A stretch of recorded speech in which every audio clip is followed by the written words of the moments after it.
अमीर ननद की गरीब भाभी। रीना एक मध्यम परिवार की लड़की थी, लेकिन उसकी भाभी शिवानी एक बड़े घर की बेटी। शिवानी की शादी अभिषेक से लव मैरिज थी। अरे भाभी, ये कितना अच्छा सूट पहना है आपने। काश ऐसा मैं भी पहन पाती। अरे क्यों नहीं रीना, वैसे भी तुम्हारा और मेरा नाम तो एक ही है, जब मन करे पहन लेना। भाभी, आपको आपके पापा ने कितने अच्छे कपड़े गहने दिए हैं।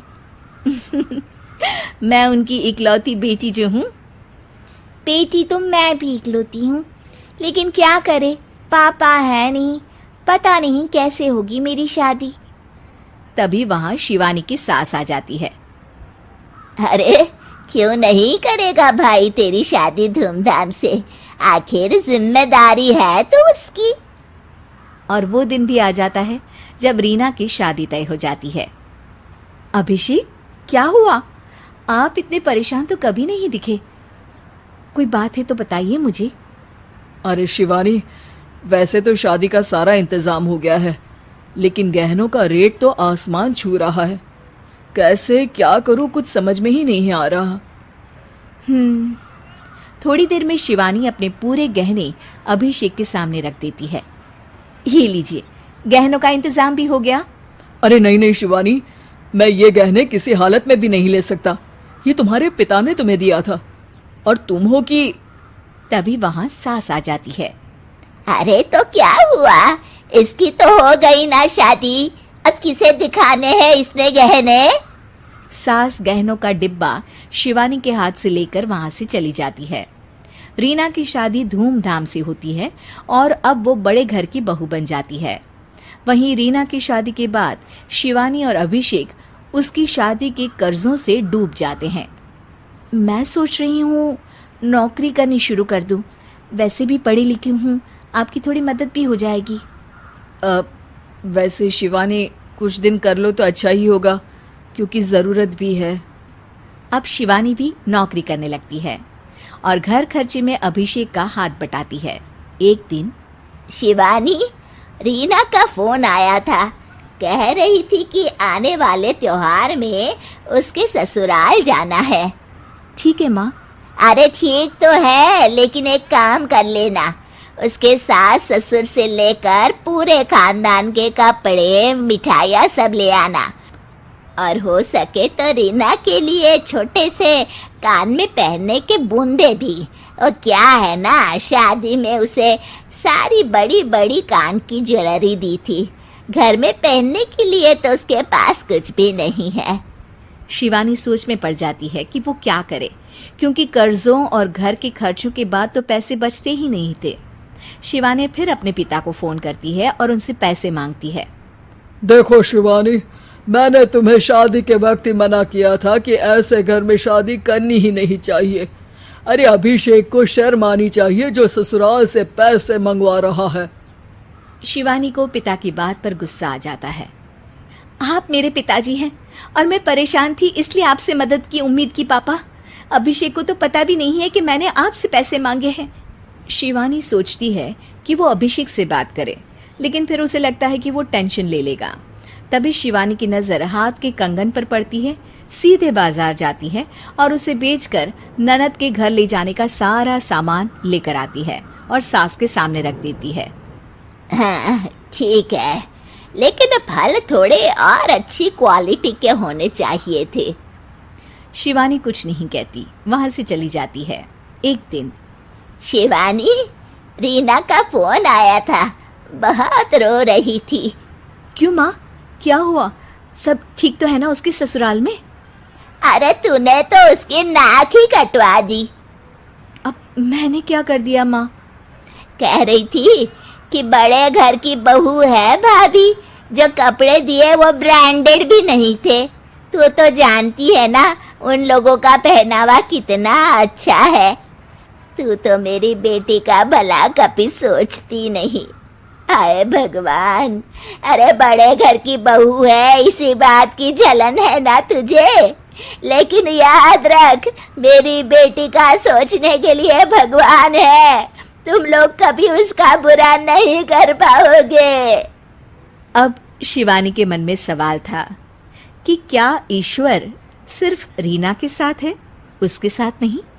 लेकिन उसे सुकून था कि वो अभिषेक के साथ उसकी जिम्मेदारियों को निभाने में बराबरी की हकदार है। शिवानी वहां से चली जाती है। वो सास से कुछ नहीं कहती, क्योंकि अमीर घर की बहू बनकर रीना को भले ही सुकून ना हो, लेकिन गरीब घर की बहू बनकर शिवानी खुश है, क्योंकि खुशी पैसों से नहीं, परिस्थितियों पर निर्भर करती है।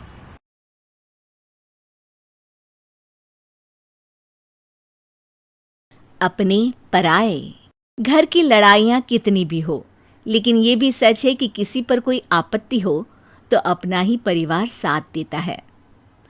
भैया, मेरे पीछे पुलिस लगी है, प्लीज मुझे बचा लो। रवि और राज दो भाई, लेकिन दोनों में कभी नहीं पटी। अरे क्या हुआ छोटे, क्या कर दिया तूने?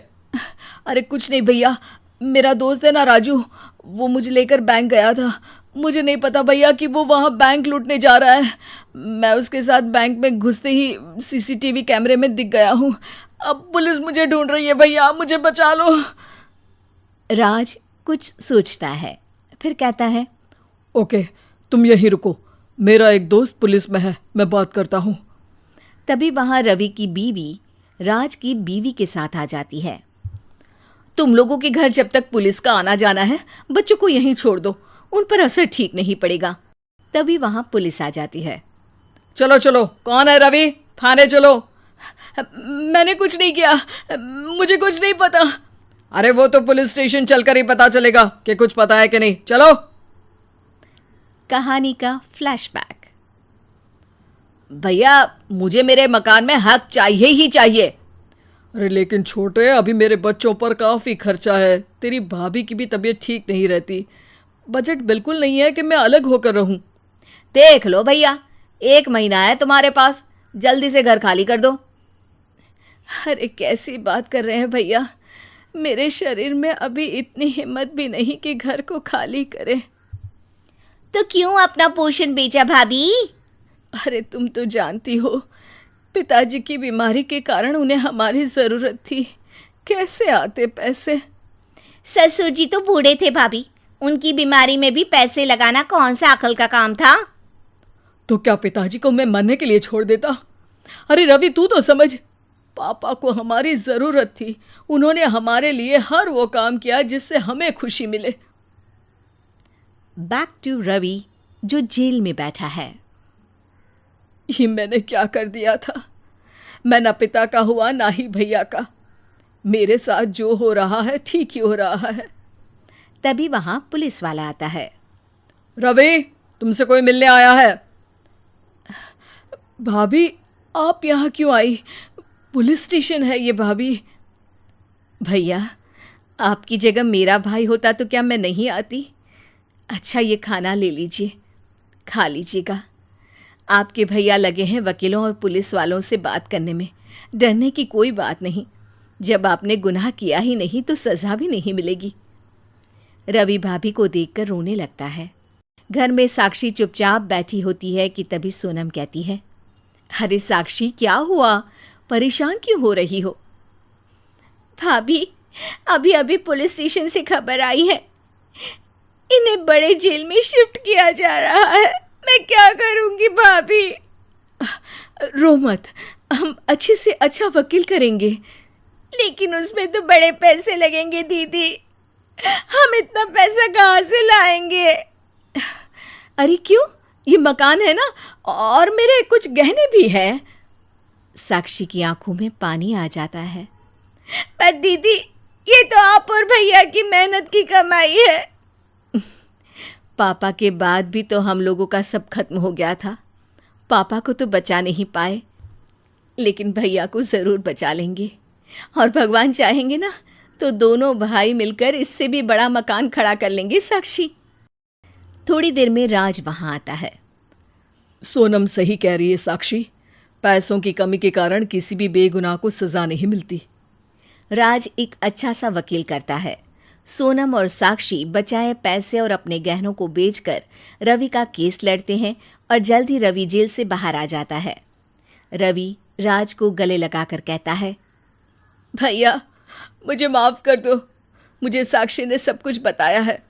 भैया आपने मुझ पर विश्वास किया, मेरे लिए दिन रात मेहनत की, भाभी ने अपने गहने तक बेच दिए। भैया आपने तो पापा के लिए भी पैसे नहीं देखे, लेकिन मैं बहुत ही सेल्फिश निकला। भैया एक आखिरी बार मुझे माफ़ कर दो, मैं शर्मिंदा हूँ। अरे भाई, अपने तो अपने ही होते हैं। पापा ने हमारे लिए क्या नहीं किया, ये तुम्हें बताने की ज़रूरत नहीं है मुझे। और फिर तू तो मेरा भाई है। पैसे से बढ़कर रिश्ते होते हैं भाई।